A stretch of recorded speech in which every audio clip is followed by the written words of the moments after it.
Good morning प्यारे बच्चों। हम अपनी पिछली कक्षा में संज्ञा के बारे में जान चुके हैं। संज्ञा यानी नाम।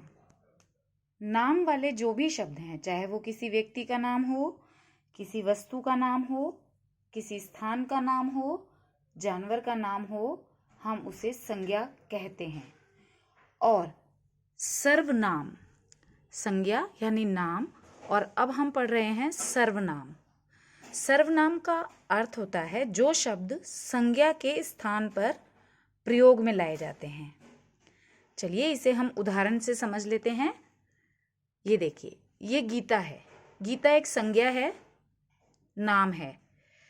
गीता कक्षा 5 में पढ़ती है। गीता का भाई मोहन है।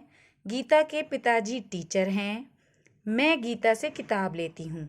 अब यहाँ बार बार गीता गीता गीता गीता ना बोलकर हम गीता की जगह जो शब्द प्रयोग करेंगे वो सर्वनाम शब्द कहलाएंगे। देखिए कैसे। गीता है ये, वह, अब गीता की जगह हमने लिखा वह कक्षा 5 में पढ़ती है। इसका भाई मोहन है। उसके पिताजी टीचर हैं।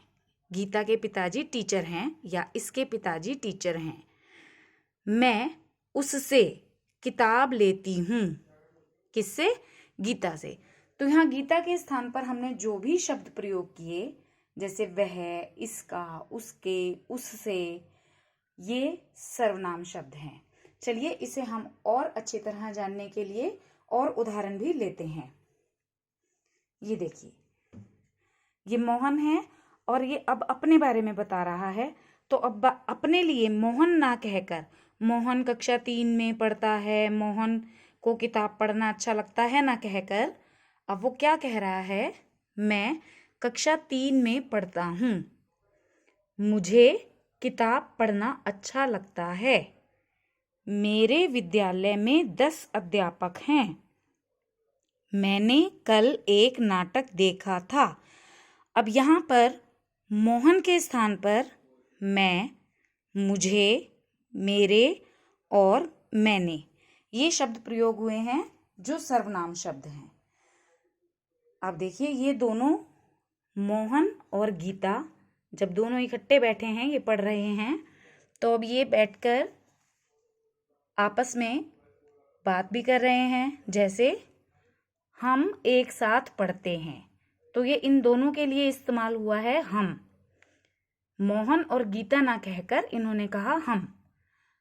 अब मोहन गीता से पूछ रहा है, तुम कल बाजार जाओगी? गीता कल बाजार जाओगी की जगह उसने क्या पूछा?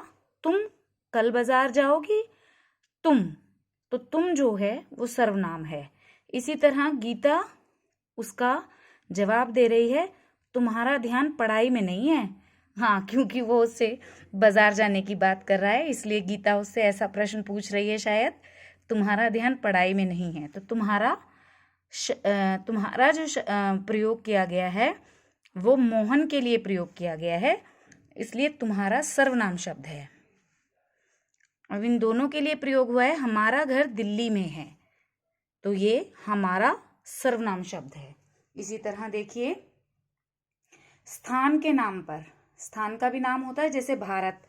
यह हमको प्राणों से प्यारा है। यह, मैं इस देश में रहता हूँ। इस यानी भारत देश में। यहाँ का राष्ट्रीय फूल कमल है। यहाँ किसके लिए? भारत के लिए प्रयोग में लाया गया है। इस देश में गंगा बहती है।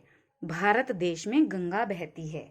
इसी तरह देखिए, वस्तु का नाम है बाल्टी, और संज्ञा के स्थान पर प्रयोग में होने वाले शब्दों को हम सर्वनाम कहते हैं। जैसे इसका रंग लाल है। किसका? बाल्टी का। संज्ञा के स्थान पर इसका। इसमें पानी भरा हुआ है। किसमें? इसमें, बाल्टी में। क्या इसमें रंग भी, हम इसमें रंग भी डालेंगे। किसमें? बाल्टी में। बाल्टी के स्थान पर प्रयोग हो रहा है इसमें। यह बहुत भारी है। यह कौन? बाल्टी। चलिए आगे देखते हैं। हाथी। हाथी जानवर का नाम होता है। यह बहुत मस्त मौला है। कौन? हाथी। हाथी के स्थान पर प्रयोग हुआ यह। इसका नाम टमटम है। इसका। इसने सर्कस में भी काम किया है। इसने यानी हाथी के लिए ही प्रयोग हो रहा है इसने शब्द। आज इसको बहुत भूख लगी है।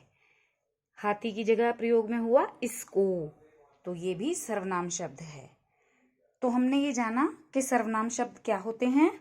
जो शब्द संज्ञा के स्थान पर उपयोग में लाए जाते हैं उन्हें सर्वनाम कहते हैं। अब सर्वनाम शब्दों के 4 भेद हम आपको बताने जा रहे हैं।